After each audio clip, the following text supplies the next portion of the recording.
Right love, wrong alpha. Chapter 1. Violet. What would you like to have today, Miss Violet? The waitress asked me with a polite smile. For 15 minutes, I stared at Nate across from me, counting how many times his phone lit up instead of his eyes meeting mine. Alpha Nate was the alpha of Night Hellpack and the man I was going to be married to soon. I waited for him to get off the phone. To look at me.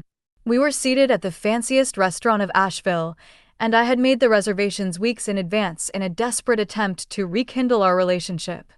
I had taken an effort to dress up, curl my hair, but all of it had gone unnoticed.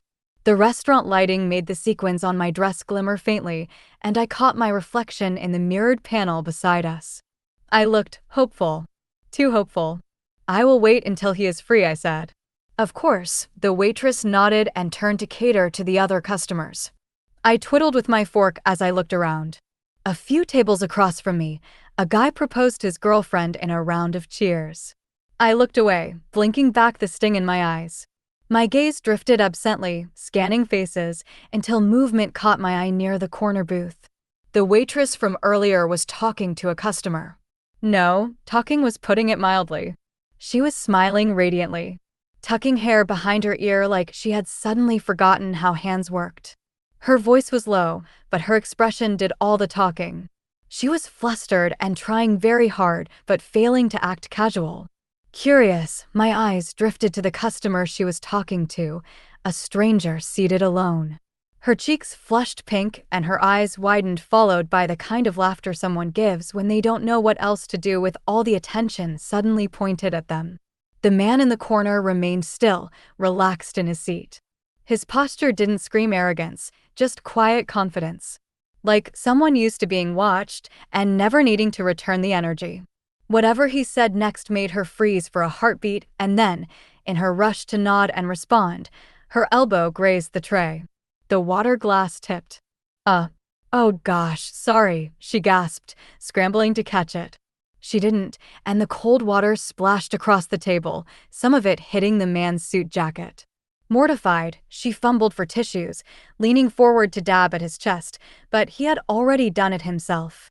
The tiniest flicker of disappointment crossed her face that made a faint smile tug at my lips. Cute. Endearing. Everything my own night wasn't. Then, unfortunately, he looked up. His gaze collided with mine, sharp and unhurried. He didn't look surprised to catch me staring. And my breath stalled for a moment as the waitress hurried toward the kitchen, cheeks burning. Nate chose that exact moment to look up from his phone, followed my line of sight and stiffened. His jaw tensed, and he muttered under his breath, clearly believing the stranger couldn't hear. You're staring at him? Of all people. Nate sneered. I jerked slightly. I wasn't. His words were light, but something underneath was unmistakably sharp. He felt territorial. And jealous of a man I'd never spoken to. That arrogant son of a bitch thinks the world owes him an apology just for existing. A sweet girl like you has no business asking anything about him. I hadn't asked anything, but for one absurd second, my chest warmed at the word sweet girl. But the next instant my hopes took a nosedive upon seeing Nate get up from his seat and shout in a giddy voice. I have been waiting for you since morning. Nate ran towards the entrance and hugged the girl who had just walked in. She was Nicole, the girl he had worshipped long before I came along. She was wearing a red dress that left little to imagination, and Nate didn't waste a second pulling her into a hug. No wonder he'd been glued to his phone all morning. He escorted her toward me, hand resting at the small of her back, his smile easy and bright in a way I hadn't seen in months. Not directed at me even once. Violet, you remember Nicole, right? She just got back today. Isn't that amazing? Amazing was not the word I had in mind. I nodded stiffly. Hi. Nicole offered the barest smile and immediately turned her attention back to Nate, her hand brushing his chest as if it belonged there. I forced myself to tear my gaze off Nate and his perfect little reunion with Nicole, but the ache sat heavy in my chest. He kept leaning closer to her, laughing at something she whispered, completely forgetting I existed. When will you realize that he is not good for us? Ditch him, my wolf, Rain, whispered in my head. She was a silent witness to my loneliness and pain, but lately she had started to voice out her opinions pretty strongly. She had been nagging me to leave him for ages, but my heart didn't agree to break a relationship so easily. Annoyed, I got up from my seat to say something, but suddenly somebody screamed. Rogue attack. Rogue attack in broad daylight?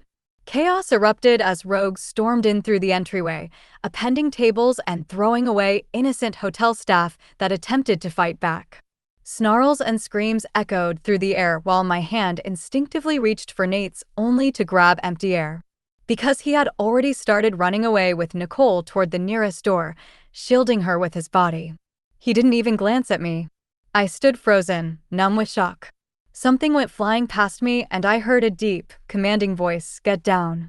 Before I could react, I was knocked aside and a glass table crashed on the exact spot I had been standing. I felt strong arms and the scent of bourbon wrap around my body as I was pushed behind a wall. I looked up at my savior as he pushed my hair aside, briefly checking for injuries. "Stay here." The tattooed stranger spoke in a rich, velvety voice. The same man who had been enjoying his drink alone. By the time I could open my mouth, he had already slipped out of my temporary hiding spot and ran straight at the attackers as I took a peek around. I placed my hands on my ears to drown out the noise and stayed behind the wall, too terrified to move. Meanwhile, he launched himself on the group, flipping tables into barriers, striking with fists and feet too fast for my eyes to follow. Blood splattered everywhere, mixing with the red roses and painting the floor crimson. In a mixture of fascination and horror, I saw him lunge at the last rogue who attempted to flee and dragged him back by the collar like a mutt on a tight leash. In the midst of it all, his eyes flickered back to me for a brief second and widened. I wanted to thank him, but my throat had gone dry. Thankfully, sirens started blaring outside, and paramedics rushed in. I saw him stop one of the nurses and point in my direction, give me a brief nod, and leave the place with the rogue. "Miss, you're bleeding," I heard the nurse say as she gently helped me come out of my hiding spot. "Thank God you're okay," I heard Nate sigh in relief as he came running toward me, Nicole hot on his heels. "You're hurt.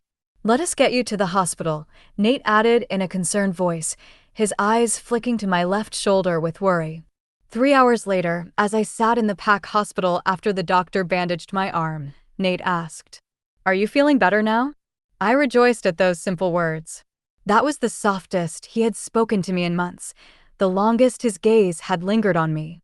"I wouldn't be injured in the first place if you hadn't picked your childhood friend over me." I couldn't stop myself from stating the obvious. But he only shrugged it away.